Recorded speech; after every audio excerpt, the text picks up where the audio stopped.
اعوذ باللہ من الشیطان الرجیم بسم اللہ الرحمن الرحیم وَلَقَدْ يَسَّرْنَا الْقُرْآنَ لِلذِّكْرِ فَهَلْ مِن مُدَّكِرٍ۔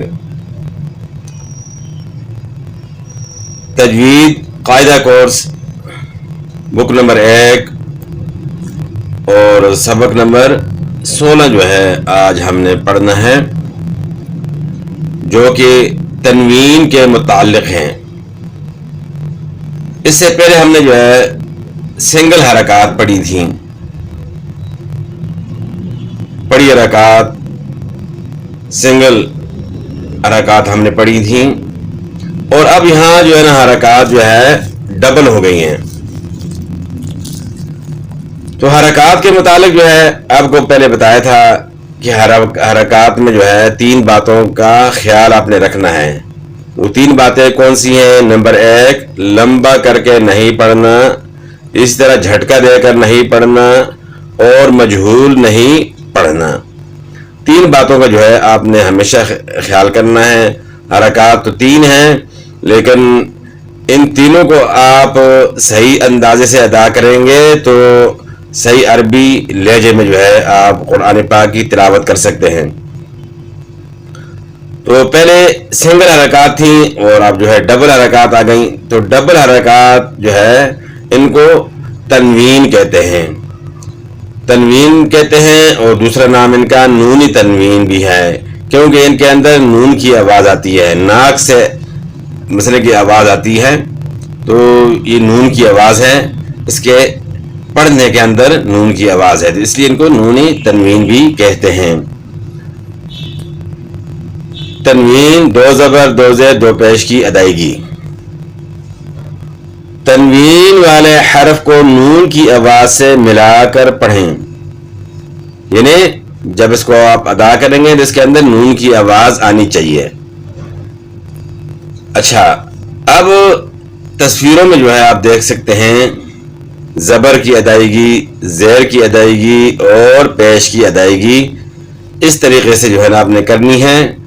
تو اسی انداز سے ہم نے پڑھنا ہے، اور لمبا بھی نہیں کرنا، جھٹکا بھی نہیں دینا، اور مجہول بھی نہیں کرنا۔ تینوں باتوں سے جو ہے اجتناب کرنا ہے۔ تو اچھا، پھر دوسری بات یہ کہ ایک ہوتا ہے جوڑ اور ایک ہوتا ہے رواں۔ جوڑ جو ہم حرف کو جو ہے نا جوڑتے ہیں، جوڑ کا مطلب یہ ہے مثلا کہ 2 چیزوں کو آپس میں ملانا۔ تو یہاں کیا حرکت اور حرف 2 چیزیں ہیں، ایک حرف ہے ایک حرکت ہے۔ تو پہلے حرف کا نام لیتے ہیں اور پھر حرکت کا نام لیتے ہیں، تو یہ ہو گیا جوڑ۔ پھر اس جوڑ سے جو آواز نکلتی ہے اس کو کہتے ہیں رواں۔ تو رواں بھی ہم نے سیکھنا ہے، رواں بھی سیکھنا ہے اور جوڑ بھی سیکھنا ہے۔ سب سے پہلے جو ہے رواں پڑھنے کے لیے جوڑ جو ہے نا سیکھنا ہوتا ہے، جوڑ انسان کرتا ہے، تو آہستہ آہستہ کرتے کرتے رواں جو ہے نا پڑھنا جو ہے اس کو آ جاتا ہے۔ قرآن پاک پھر روانگی سے پڑھتا ہے۔ اب ہم نے ان کو کس طرح پڑھنا ہے؟ پہلے با کا نام لینا ہے، پھر اس کے بعد حرکات کا جو ہے نا اس کے اوپر 2 حرکتیں ہیں، 2 زبر کی تنوین۔ یہ با ہے، اس کے اوپر 2 زبر کی تنوین ہے۔ یہ تا ہے، اس کے اوپر 2 زبر کی تنوین ہے۔ یہ ثا ہے، اس کے اوپر 2 زبر کی تنوین ہے۔ اور یہ با کے نیچے 2 زیر کی تنوین ہے، تا کے نیچے 2 زیر کی تنوین ہے، ثا کے نیچے 2 زیر کی تنوین ہے۔ اس با کے اوپر 2 پیش کی تنوین ہے، اور تا کے اوپر 2 پیش کی تنوین ہے، ثا کے اوپر 2 پیش کی تنوین ہے۔ تو 2 زبر کی تنوین، 2 زیر کی تنوین، 2 پیش کی تنوین۔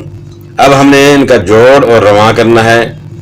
پہلے با کا نام لیں گے، پھر اس کے بعد اس کی حرکات۔ با 2 زبر بن، آپ دیکھ رہے ہیں کہ جو نون کی آواز آ رہی ہے ناک سے آواز، بن۔ تا 2 زبر تن، سا 2 زبر ثن۔ تو یہاں ہم نے غنہ نہیں کرنا، غننے کا اپنا ایک قانون ہے۔ تو بعض جو ہے نا لوگ غلطی سے جو ہے نا کسی کو پڑھاتے ہیں تو وہ غلطی سے ساتھ غنہ بھی کرتے ہیں، جی غننے کی عادت ہونی چاہیے، لیکن قانون جو ہے نا یہاں غننے کا نہیں آتا، کیونکہ با کے اوپر تنوین ہے، تو اس کے بعد جو ہے نا یہ حرف ہوگا جب الفاظ کی صورت میں آئیں گے تو اس وقت ہم نے جو ہے نا یہ قانون لاگو کرنا ہے. فی الحال جو ہے نا چونکہ الگ الگ حروف ہے تو یہاں غننے والا قانون نہیں آ سکتا, تو ہم نے اسی طرح پڑھنا ہے. بن, نون کی آواز میں آ گئی ہے نے, بن, تن, ثن, اور اس کے بعد باد و زیر بین, تاد و زیر تین, ثاد و زیر تین, بین, تین, ثین, یعنی بین نہ ہو, مجہول آواز ہے. بین, تین, ثین, یہ جو ہے نا مجہول آواز ہے.